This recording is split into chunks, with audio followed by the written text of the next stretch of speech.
Bulletin को स्वागत। आसंता काली चंद्रग्रहण यह ए वर्षर द्वितीय एवं शेष चंद्रग्रहण। आसंता काली राति 9:57 रु ग्रहण आरंभ होई राति 1:26 रे शेष हब। ज्योतिर्विद मत अनुसार यह चंद्रग्रहण लाल रंगर हवापाई जाउची, जहाकू ब्लड मून बोली कहा जाउची। चंद्रग्रहण लागुथिबारु काली दिन 12:57 रु पाक त्याग एवं देवनीति निषेध करा जायछि। राति 1:27 पर देवनीति और पाक त्याग आरंभ होब। 12.5 घंटा धरी पाक निषेध और देवनीति निषेध रहिबो। चंद्रग्रहण भारत समेत Asia, Australia, New Zealand, America, Fiji मध्य से जगार मध्य देखा जिवो। ज्योतिर्विद मतरे विभिन्न राशि उपरे चंद्रग्रहणर भिन्न भिन्न प्रभाव रही। मेष, वृष, मिथुन, सिंह, कन्या, तुला, मकर और कुंभ राशि व्यक्ति यह शुभ होता बेले कर्कट, बिछा, धनु और मीन राशि व्यक्ति अशुभ बोली कहुच्छी। तो काली रही चंद्रग्रहण ताकू नहीं कि चारिड़े चर्चा और आसंता काली जो चंद्रग्रहण रही वर्षर द्वितीय और शेष चंद्रग्रहण।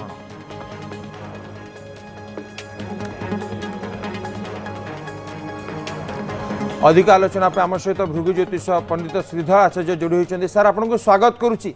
सर काली जो भाव में चंद्रग्रहण रही सर प्रथम तो कही सर काली क्यों समय ये प्रक्रिया आरंभ होगा जाऊँगी केतବେଳେ शेष होगा जाऊँगी?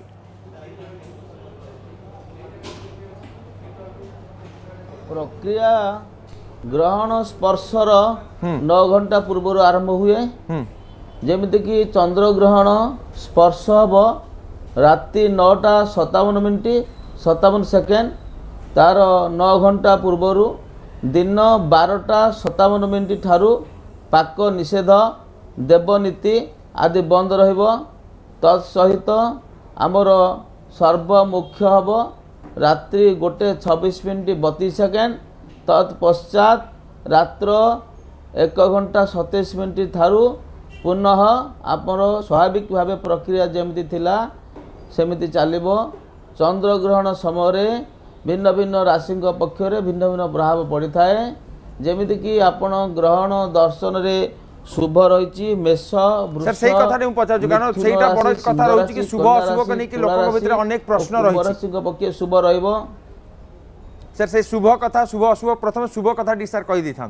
ग्रहण दर्शन शुभ अर्थात ग्रहण दर्शन शुभ अर्थात ग्रहणर जो समय रहिबो राति 9:57 रु सर्वमुख्य पर्यंत रात्रि 1:26 पर्यंत विशेष हो पूर्णग्रास जोटा मध्य समय डीप रहिबो रेड मून रहिबो रात्रि 11:41:45 रेड मून आप देखिपारे। से समय पर्यंत विशेष ग्रहण महाजागतिक दृश्य रहिबो। किंतु महाजागतिक दृश्य होची ग्रहण अवधि होची 3 घंटा 29 मिनिट 25 सेकेंड।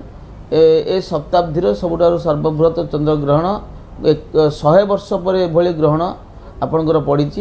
तेणु ए ग्रहण समय भिन्न भिन्न राशि पक्षे भिन्न भिन्न प्रभाव पड़ी थाए। किछि राशि पक्षे आपण शुभ थाए, किसी राशि पक्षे अशुभ थाए। शुभ राशि भितर मेष, वृष, मिथुन, सिंह, कन्या, तुला, मकर और कुंभ राशि पक्षे अत्यंत शुभ। विशेष भाव मिथुन राशि ग्रहणटी अत्यंत शुभ बोली मना जाए। एवं जो राशि मानकर ए ग्रहण रे शुभ अच्छी से माने 3/3/2026 मसीहा पर्यंत आउ गोटे ग्रहण आसवा पर्यंत प्रायतः से गोटे एनर्जेटिक पॉइंट रे से पहुँचे। जेकोसी कार्य थी अधूरा कार्य ताकू संपन्न करने ये ग्रहण खोराक जोगेब। तथापि ताकू अधिक शक्तिमान करने गोटे मंत्र अच्छी प्रायतः ये राशि विशेष माने मेष, वृष, मिथुन, सिंह, कन्या, तुला, मकर और कुंभ राशि व्यक्ति विशेष माने जदि पाठ करेंगे अगणित थर तेरे जहाँ भी किसी समस्या थाए ता लाघव एवं शुभत्व प्राप्त करेंगे। वंदे गोविंद देवस्य नाम नारायण सदा अवधूता भी जदुचार्य मुक्त पापोप्या जालिमेड़ा। अर्थात ये मंत्र होची आमर शुक्र ग्रह सॉरी राहु ग्रह को खंडन करने ये मंत्र अच्छी वंदे गोविंद देवस्य नाम नारायण सदा अवधूतापि जदुचार्य मुक्त पापोप्याज्या मिल। अर्थात यही मंत्र को समस्ते पाठ करेंगे।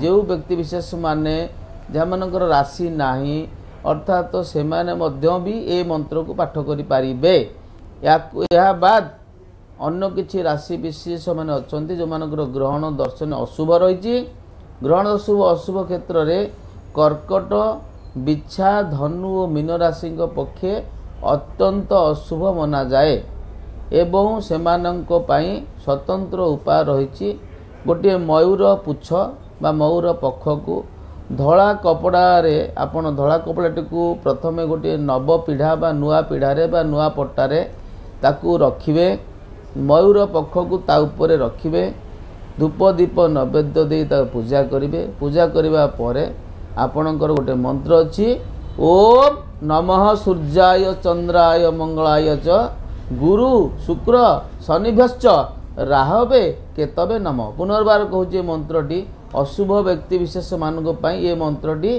पाठ करिवे अगणित थर ओम नमः सूर्याय चंद्राय मंगलाय च गुरु शुक्र शनिभ्यश्च राहवे केतवे नमः ए मंत्र को अगणित थर पाठ करंतु देखिए जो आपण ग्रहण रे अशुभ रही ताकू शुभत्व करने पाई मयूर पुछ को आपण नव नारायण भावी बा मन मन स्थिर करी नवग्रहकर ए मंत्रटी पाठ करेंगे आपण बहुत भल रहिबो तत्पश्चात आपण जेतेबेले सर्वमुख्य हब से मयूर पुछटी को आपण नेकी प्रवहमान जल बा नदी बा समुद्र जल रे भसेदेवे मनभीष्ट जहाँ मन भितर आपणकर दुख रही ताकू भावी से मयूर पुछ को आपण निक्षेप करेंगे जल रे देखिए आपणकर समस्या गुड़िक से मयूर पुछ द्वारा अपसरी जीव ये ग्रहणटी आपण एमती एक समय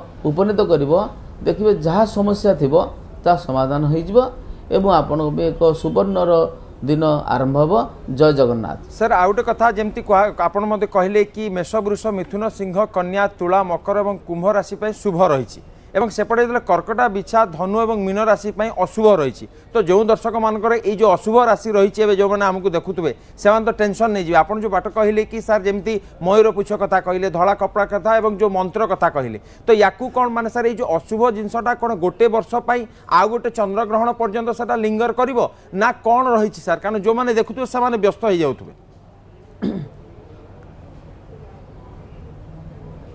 चंद्रग्रहण जहाँ रहिबो आसंता काली जोटा कि आपणकर भाद्रव शुक्ल पक्ष पूर्णिमा हिंदू पूर्णिमा रहिबो आपणकर ए पूर्णिमाटी देखंतु आमर काली ठारू मध्य महालया पक्ष भी आरंभ हो महालया श्राद्धर दिन काली प्रतिपदा श्राद्ध भी रही तेणु ए ग्रहण जितेबले काली हम ये गोटे अलभ्य जोग ए जोगरे जो व्यक्ति विशेष मानक पाई ग्रहण अशुभ रहिबो ताहापाई आपण गोविंदंकर मंत्रटी जप करिया कथा कहै किंतु आपण आ गोटे प्रश्न पचारिले जे केते दिन पर्यंत ए ग्रहणर अशुभत्व तांको पई प्राप्त रहइबो ना आ गोटे ग्रहण आसीबा पर्यंत से तांको पई जहा नेगेटिविटी रहिछि से गुडिको तांको भोग करिया पड़ी थाए एटा होछि शास्त्रर नियम तेणु आ गोटे ग्रहण ए वर्ष तो सेटा होछि शेष चंद्रग्रहण 2026 मसिया मार्च मास 3 तारिख दिन पुनः चंद्रग्रहण महाकाश अनुष्ठित हो जो चंद्रग्रहण अनुष्ठित हो उक्त समय पर्यंत अशुभत्व को से भोग करेंगे अशुभत्व भोग करने हिंदू धर्म रे ज्योतिषशास्त्र जहाँ निर्देश रही से आपण मयूर पुछ को नवग्रहंकर देवता मना जाए अर्थात प्रति ग्रह मानकर देवता निजे स्वतंत्र रही किंतु नवग्रहर संपूर्ण सर्वग्रहण उपचार से होती महानारायण महाविष्णुकर जहाँ आराधना आसे से आमर ये चंद्रग्रहण रे जेहेतु एटा भाद्र मास एथिरे आपणकर श्रीकृष्णकर जन्म राधांकर जन्म अनंतंकर जन्म ये सब विशेष दिन मान रही तेणु महाविष्णुकर ए मासटी अधिकार रही अर्थात तो महाविष्णु होती मासाधिपति होती भाद्र मास।